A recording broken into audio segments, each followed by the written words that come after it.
Decision Diaries with Lynn and Jamie. Welcome to Decision Diaries. Today on Decision Diaries, we have a special guest, my father, Russ Girolamo, and we are talking about the decision on what to do after your spouse has passed away and what to do next. So, welcome, Dad. Yeah, welcome. Happy to be here. Hi, Mr. Girolamo. How are you, Jamie? I'm You good. can call me Russ. That's fine. Wow, does that mean that I have graduated to old age now that I get to call you by your first name? I'm right there with you. No, it means I've known you for so long. It's good to see you again. Nice to see you. That's so funny when our parents that we always called Mr. and Mrs. are like, no, we're on a first name basis now. I'm like, okay, when did I switch over to not being the kid? Yeah, I think it's once we had children and we stopped asking them for money. I think that's when we officially we started taking them out to dinner. I think that's when we get the privilege of. Well, the money still flows one way. That's okay. All right, I like it. That's what parents are for. Well, it is nice to see you, and I haven't heard a lot. I mean, I keep up with Lynn about what's going on with you, so it'll be fun for me to interview you because, Lynn knows a lot more than I do. But obviously, Lynn's mom, your wife, Janet, passed away a couple years ago, and you guys were married for how many years? We were married for 50 years. Wow. And we've known each other since we were in high school together. So It's been like 60 years, basically. So had you ever dated then before, or was she like the first? No, I dated. I dated when I was in college and when I was in high school. And we dated when we were in high school. And then we broke up and went our separate ways and got back together after college. After I came out of the Army and after I went back to Beaumont, we found each other at church. It was a luck meeting. It was on Sunday at Mass, and we just saw each other and started going out. Wow. So were you expecting to see her? Because this was back before the internet, right? So you had to actually No, I was not expecting to see her. Wasn't looking for her. I was simply spending time from being in the Army. I was on 2 weeks Army leave, and I was just going to church. And she happened to be there, and we took it from there. We went out, and then we went out again. Then we ended up going to the New Year's Eve dance. So and that's how it started. How long did you date before you guys got married? Probably a year. Okay. All right. We actually moved pretty quick. We made up for lost time from dating in high school, and then afterwards, we just moved fast. That's all. It was like it was meant to be. Well, she was a trip. She was so funny, which I can see where Lynn gets her sense of humor. And I'm sure that trying to date after being with someone so funny is now. So I know that you are in a relationship, right? Yes. And she is actually here listening to our podcast today. Nice. So I don't know. We might get somebody just jumping on the mic. Nice. But I will say, I do want to say, just to give a little bit of context, it is October. Well, actually, it's officially November, but this October makes 10 years since Mom passed away. That's right. It's exactly 10 years. So I think this podcast is very timely because we're kind of at a 10-year look back, a 10-year mark of everything that you have done, all on your own. And Jamie, I don't know if you can see, I'll take you on a tour afterwards, but this is not the original house, my childhood home. This is the creation, my dad's own creation of his own house. I will say that he started decorating it by himself. He has had some additional assistance from his girlfriend, but isn't it amazing? I'll take you on a tour of it. Yeah, sure. But tell me, first of all, what is her name? Russell Frank Girolamo. Not yours. Not your name, her name. Oh, her name. Excuse me. Sometimes I can't hear You because I'm just say old. the first You can name. just say her first Just give me name. the first name. Maureen. Maureen. Maureen. Maureen. And she is from the northeastern states, like Connecticut, um, You could say it. She's a the Yankee. Boston area. Oh, She's I a Yankee. love that she's a Yankee. She's a Yankee, and I'm a Southerner. Oh, I didn't know you were a Southerner. I couldn't tell. Well, we are one year different in age. I'm a year older than she is, and she's a beautiful lady. People love her. It was like when we met, it was just easy. We were the same age. We had gone through the same issues. She lost her husband. They were married 51 years, and he was a salesman. He also liked to drink Manhattans, which was sometimes I do too. And we had a lot in common, and That's we great. just clicked off quick. So you call her girlfriend or partner, or what is her, when you refer to her, when you introduce her to somebody? That's an issue that funny you bring that up, because we have tried to decide what I should call her. My lady, My lady. girlfriend. I'm looking at her now, and I can see her eyes are going through me. Okay, I'm going to say something as if I was Lynn. I think you should call her your lover. Oh my gosh. Well, I will tell you, we have had a couple of hospital visits this year because, you know, you are in your 80s and we've had a couple of hospital visits, and they always ask the question, do you live by yourself? And this is an interesting question to 80-year-olds who are actively dating. And then when my dad starts to tell them, I have a lovely lady. She spends the night with me 3 nights a week. And he goes into it. And the nurses are like, it's kind of a yes, no question. But he goes ahead and he's like, and I met her and she's the best thing in my life. And I love her. And the nurses are like, this is like hearing a romance story, even though they're just checking to make sure that if he was to fall in the house, that someone's there. You know, does he live with us? Does he live independently? And he's like, well, I do, but I've got a lady. She comes over. When they give me a chance to open up and me open my mouth and tell them what I've done and the history I've had and where I am, I don't know when to stop. And actually, Maureen's the same way, same as me. There's a lot of times she will initiate the conversation and say, we met this way, so and so. He was married 50 years, I was married 51. And she would tell the story, and she tells it a lot better than I do. I just let her go. Well, I want to hear the story. So, bring me up. So, you were, obviously grieving, and how long from the time that Janet died until you started date? Because this wasn't the first person you dated, right? No, it was not. I stayed in the house that I had in Jacksonville for 2 years, and I made the decision that I didn't want to stay in the big house. It was old. I was by myself. So I made the decision to take a look around where I might want to reside. And I had a couple of dates, nothing really serious. But the big thing is when I came to the Nocatee area into a Del Webb community, I knew when I was walking through it with the realtor that this was the place. And I picked out a model home, and I picked out most of the decor that went with the house. And I was amazed how easily I was able to do that. It was almost like some of Janet's creativeness had rubbed off on me. And when the house was finished and everything was done, I was amazed at how good it looked. And it looks very good. It's nice. And I'll be honest with you, I like it better than my old house.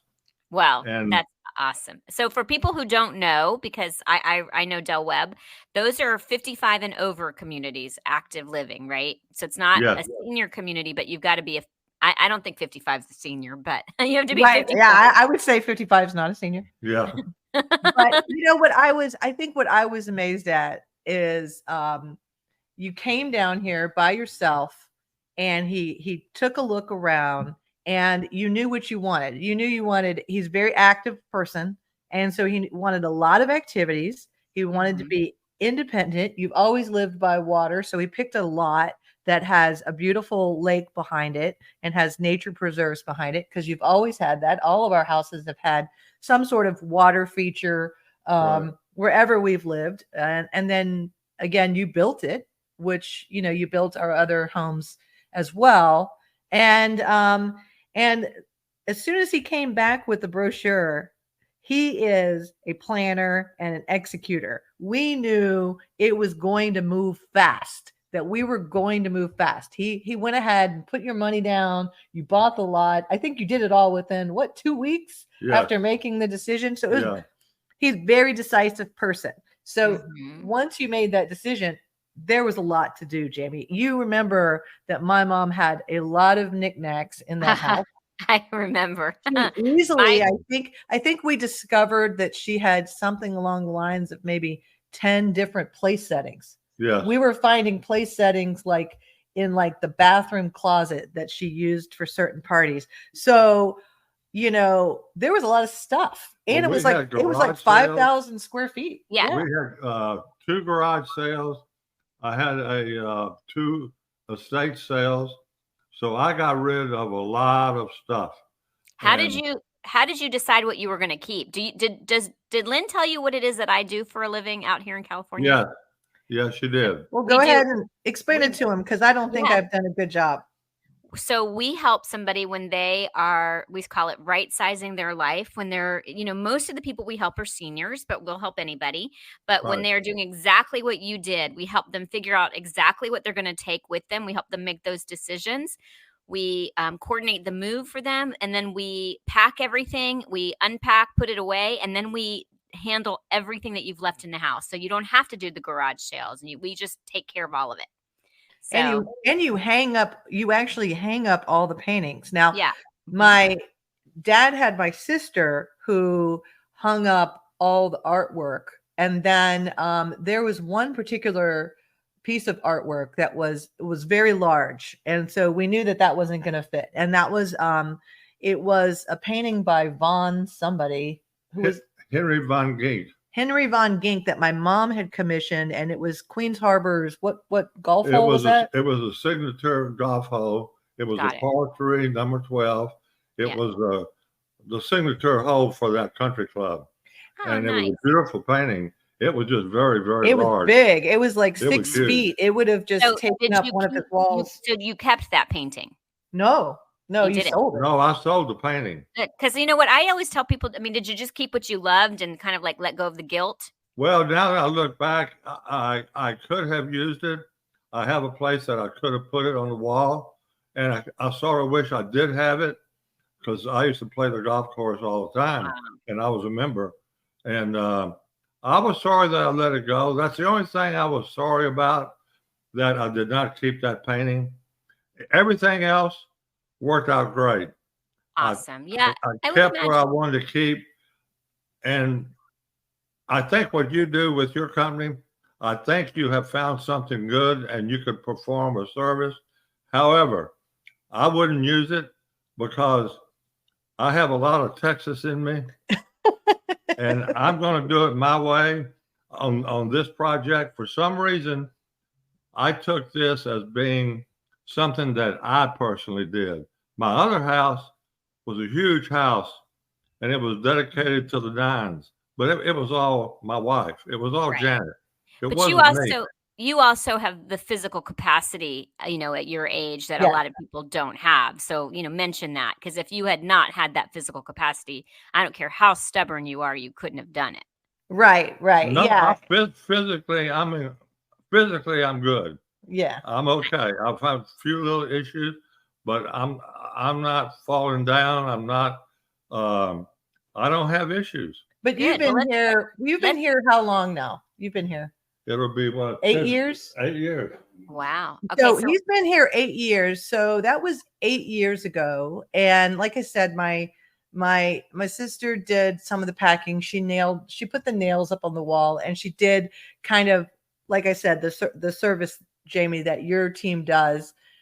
she did some of that, and she placed some of those in some places. So again, we were local and able to help out. I totally see it is, and honestly, some of the stuff in the house was a little overwhelming, and I think the realtor also helped you with that. And the house, as you know, Jamie, because you've been there.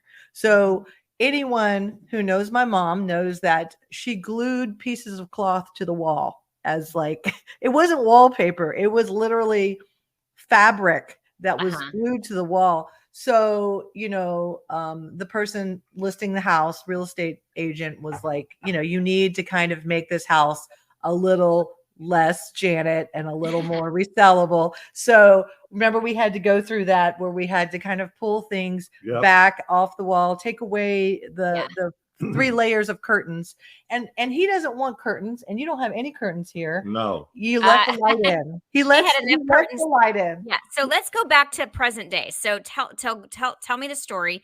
You're now a widower for how long when you meet Maureen, and then how did you meet Maureen? Well, we have in Del Webb, we have a farmer's market Saturday, one Saturday a month. So after I moved in, they had the farmer's market. I said, I'm going to go over there and check this place out. And they had a lot of booths. They were selling food. They were selling vegetables. They had artwork, and they had entertainment. They had dancers. They had singers. So I went and I had an ice cream cone. I'm walking around just kind of getting a feel for the place. And when it was over, I was walking back to my house, and I saw these 2 ladies walking in front of me. And I noticed one of them was tall for a lady. She was very nice looking, well dressed with some real tight blue jeans. Some tight blue jeans. And I was walking behind her. I noticed that. And I liked the way she looked. Didn't know her name. And she had a friend. And I walked up and talked to him a little bit. And she didn't know me from Adam. And so we talked and visited a little bit. I said, okay, well, maybe I'll see her again. And I did at a happy hour that I went to, and also a singles club meeting, which when you go to a singles club, you have to introduce yourself and say a little bit about yourself. And so I did, and she happened to be at that meeting. So why didn't you ask her for her number when you saw her? I'm not quite that forward. I just kind of let things happen. I knew something was going to happen. I didn't know what, but I wasn't going to take that step. I didn't know. She might have thought I was too aggressive. I didn't want to do that. So I just say, it's a small community. I will run into her. Okay. And that's what happened. How long from the time that you saw her for the first time until you saw her again then? Probably 2 months. 2 months. Wow. Maybe less. I can't say really. Because time in my mind just goes by. So let me ask you a question. If you had it to do again, would you have asked for her number that first time? Probably not. I probably would have done the exact same thing that I did, because the fact is it worked. I mean, I wasn't planning anything. I was just letting it happen. At happy hour, I went and sat next to her, and we shared an oyster cocktail or something, and we got to talking. I found out her husband was a salesman, just like me. Found out they were married 50 years. Found out that he likes Manhattans. And we just talked like we knew each other for a long time. And after it was over, I told my buddy that I was riding with, I kind of like her. I'd like to see her again. And so he arranged for me to sit at their table when they had the next dance that everybody went to. So I did that. I went single, and she happened to be there, and we danced and we talked and moved along a little bit further. And then there was another dance that came up, and I asked her if she would go, and she said, yeah, I will see you there. So again, we met, and we never really had a date. She wasn't dating yet because she was still grieving her husband, and I didn't push it. And then out of the clear blue one Sunday, I had been to church and I came back. And so I called her and I said, I'm getting ready to go out and grab a little breakfast. Would you like to go? And lo and behold, she said yes. So and they've been together almost every day since, or the 8 years. Well, so I want to interject here for a second to tell you, Jamie, that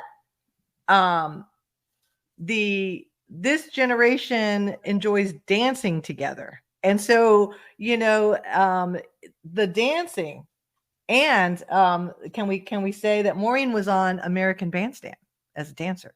Wow. I know, that's like a whole nother podcast in itself, but that's how good these two dance. Now you're talking about two people who are very, very tall. You're 6'4", and she is 5'8". And so two tall people, great dancers. But what I love about this community, well, all the activities for sure. So I knew your person was going to be here, or you would be very entertained. But I love that this particular generation dances together. You guys danced all the time. They were really quite the couple of the community, and the dancing. And then she has a house, he has a house, and then every now and then, and they've gone on a lot of trips. We're not going to get all into the details of how many trips, because you guys have been on so many, but I will say that every time my dad would call me from a trip, he'd say, "Hey, I have an announcement," and I'd say, "She's either pregnant or you guys are married." And he said, oh yeah. He goes, no, we've decided we're not going to get married. We're not going to get married. But like, he would just joke with me every time he came back. He'd say, "Well, I got news, Maureen and I would be like, "She's pregnant." That can't happen. Have you guys gotten to the point where you do stuff as like, have you met her kids, Lynn? Oh yeah.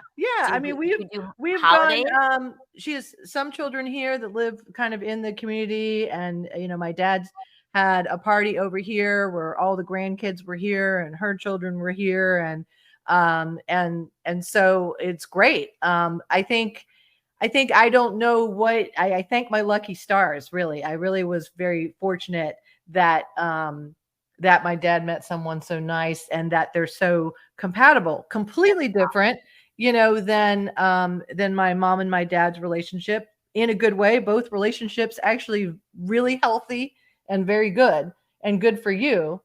And then I got to tell you right now, first of all, when we talk about the differences between the two of them, Maureen is still fully employed by an employer. She works 5 days a week. Wow. And my dad has 2 jobs, and they are still working, and he's trying to pick up even more jobs. So, I mean, these are very active 80-year-olds that we have, I guess you might say, we have had somewhat of an impact on this community. We're no strangers. People see us at dances. They see us at buffets, pancake breakfasts, different things that we have out here from the different clubs. Travel club. We try to make them. I'm a member of the travel club, the men's club, the poker club. Was a member of the singles club. Don't need that anymore. They kicked you out, right? I've got a question for you, Russ. If somebody's listening to this today and they've lost their spouse, or maybe they're a senior who's gone through a gray divorce, what would your advice be to somebody? I think the advice that I could give is, first of all, go to the grief classes. Put yourself in a position to grieve, and allow yourself to grieve.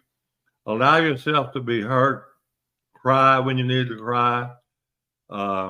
Just let it flow and let time take care of everything. But stay active, continue to work, keep your friends, stay in your community. Don't do anything rash. Don't sell your house. Don't move out of the city until at least you've had a couple of years. That's great. You have to give it a chance to work itself through. It's very difficult. Mhm. Things will come up. You might be driving down the street and see a restaurant that you and your wife used to go to, and that will bring back some memories. What I did is I stayed away from those places. Places that I used to go when I was married, I no longer went. I used to work as an usher at the baseball park. I no longer worked as an usher. I no longer went to the baseball park. There's a lot of things that I pushed aside, and I waited for 2 years, and then I made my move to start my life over again, not knowing where I was going, not really sure, but knew I had to do it, and I couldn't just continue to grieve. I had to come out of it. I have a couple of friends that have gone through it, and they're still in it. That's yeah. They haven't come out of it because they're still grieving. And the fact is, you no longer have someone that is living. They're no longer there. You have the memories, you have their spirit, but you don't have them. And you just have to start over. You have to pick yourself up and start over again. Well, And I commend you. that's I not love that's not easy.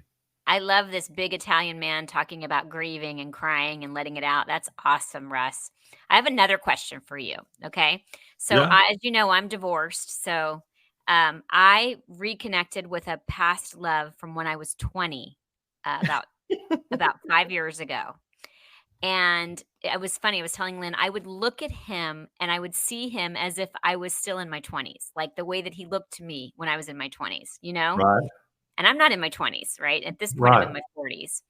I want to know, what does love feel like, as someone who's 80 versus somebody who was in their 20s? Like, Well, I can tell you that when we're together, and it happens more often than not, something will come to me and I will say something, and she will say, I was getting ready to say that very thing.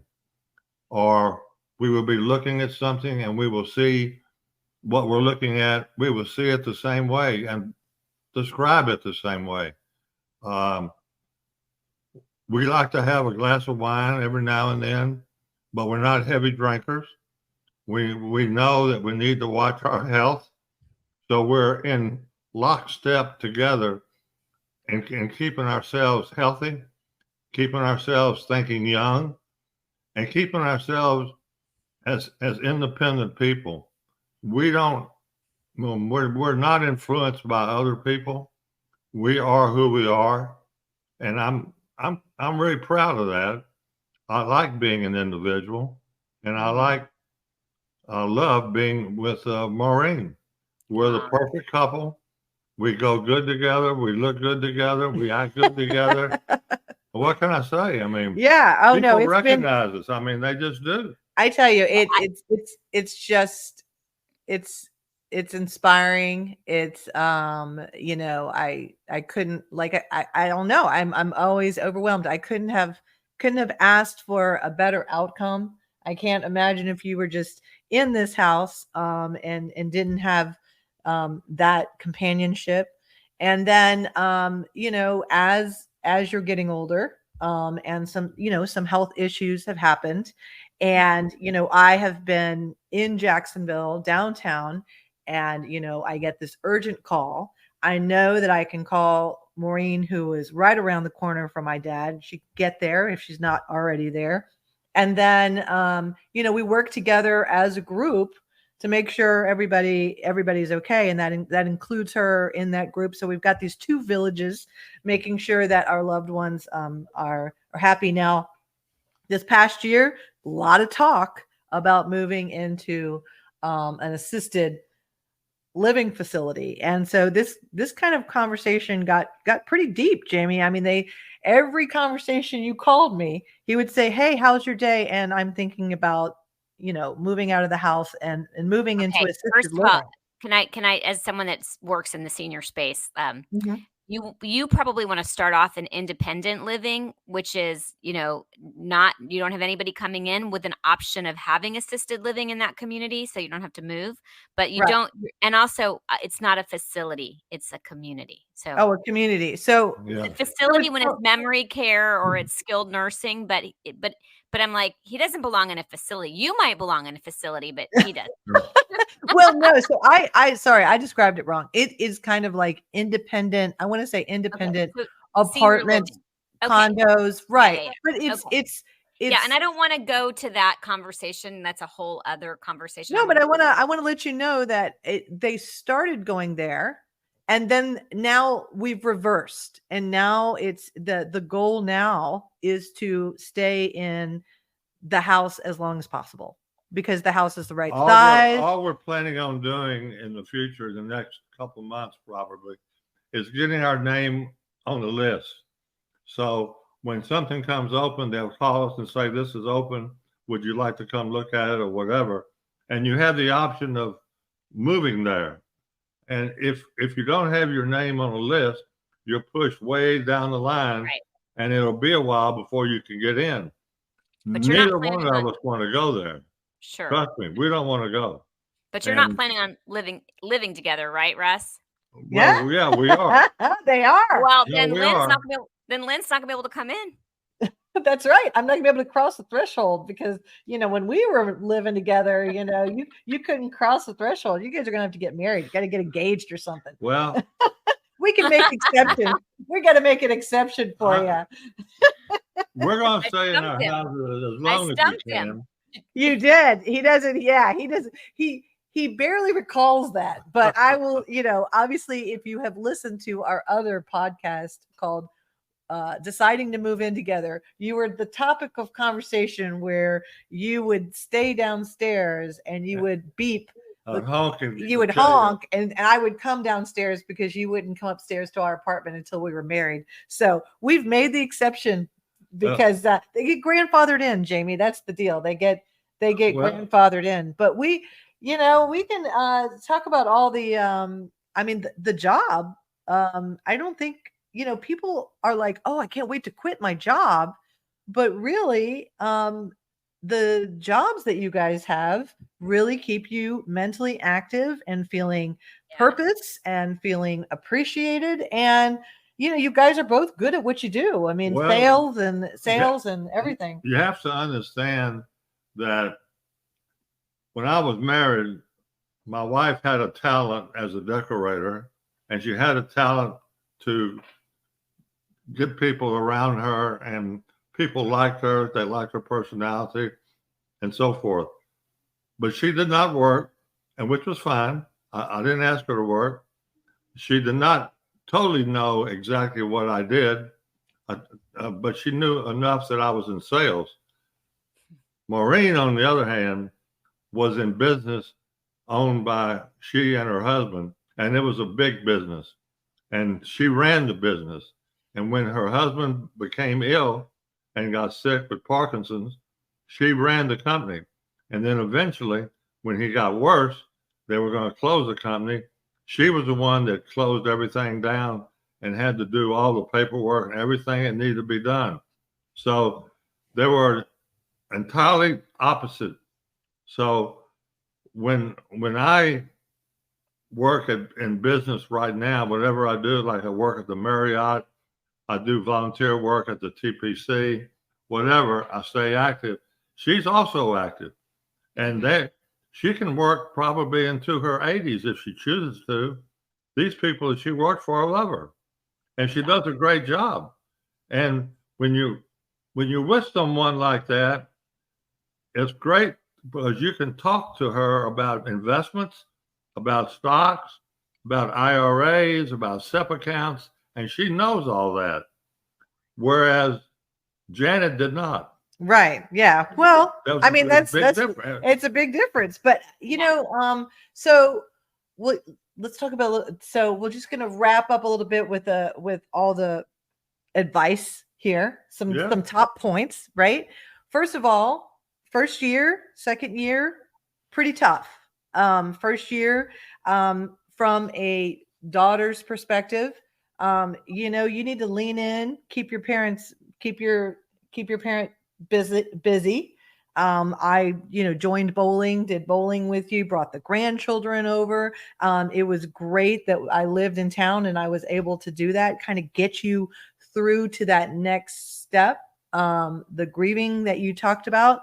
And then when you're ready to go and you're ready to move out of, into a more active community and, kind of go on to what I call your second best life. I think he's living his second best life. They have a golf Absolutely. cart. They dress up for Halloween. All I'm saying is it can't all be like the Notebook. And if you're out there and you're the one that is left to continue your journey, then continue your journey and have a good time. You guys make it look so easy. Have a good time. Dance your night away. Go to happy hours. It's like dorm living with money.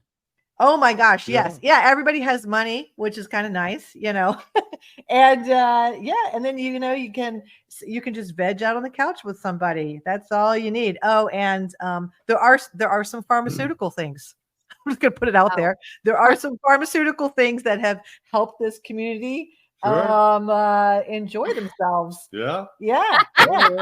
That's all I'm going to say. Well, I mean, if Viagra wants to sponsor this episode, I'm sure they'd be happy to do so. They put a big symbol of, vitality. Well, all I can say is, looking back over those years after Janet was gone, I would not change a single thing that I've done. Everything that I've done, including the last car I bought. I mean, I had a big old Cadillac that had 200,000 miles on it, and I traded in for a Lincoln Continental. It looks beautiful. But everything that I've done, I will not change at all. And that's what you want. I will not change it. So On the track that I'm on, I'm very pleased with, and I'm pleased with everything that I've done, and I'm proud of what I've done. And I would do it again. And I'm proud of you too, Dad. So, we're going to wrap up, and I'm going to say thank you for coming on this podcast and sharing your second love story. It's so exciting. I'm excited. Mm-hmm. Jamie, anything else you wanted to add? Now, if you're in California, Jamie's your girl. And Jamie, I don't know if you want to talk about it, but if you've listened to this podcast, there is a transition and there is help, and not everybody can do it all by themselves because they're a stubborn Texas Italian guy. Not everybody can do that, Dad. So some people need some help. Yeah. Well, and we want them to get that help. Thanks for the plug. Yes, see you, Jamie. Nice to see you. My business is Silver Linings Transitions. Just going to get that plug in. But I also want to say that I love, Russ, that you said that you wouldn't do it differently and that you're proud of yourself, because that's sort of the theme of how we like to wrap up the show, which is, no regrets, no do-overs. So no regrets. That's right. No do-overs.